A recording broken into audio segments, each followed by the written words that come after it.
kenapa kita recommended untuk ada gap 2 tahun daripada first child to second child. Yelah, sebab orang dulu-dulu okey je, boleh je kadang-kadang gap setahun, kadang-kadang gap 2 tahun, senang je. Contohnya macam my mum, anak first dengan anak second gap setahun je.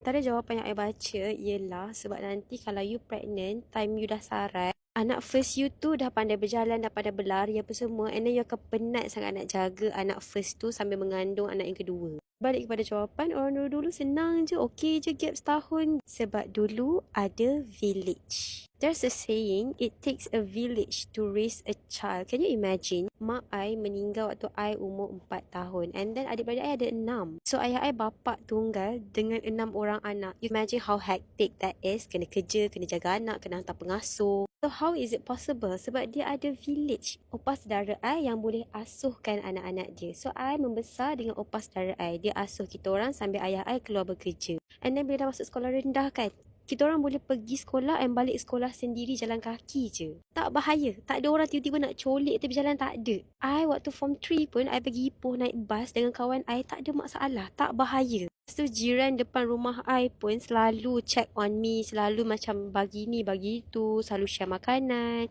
Tapi, I baru ada seorang anak sekarang tau. I don't have village at all. I duduk kondo. So, kondo usually memang tak mingle lah dengan orang sekeliling kan. I ada 6 orang adik-beradik, tapi semua jarang sangat jumpa dengan I untuk jagakan baby I ke, untuk tengok-tengok kan jarang. Sebab everyone is struggling to find money untuk cari income. Sebab kos sara hidup tinggi. Saudara mara apa semua pun busy jauh-jauh apa semua sebab semua tengah cari duit, cari income. Yeah, I blame it on the cost of living. The cost of living buat kita rasa susah nak raise a child. Because everyone is busy cari duit.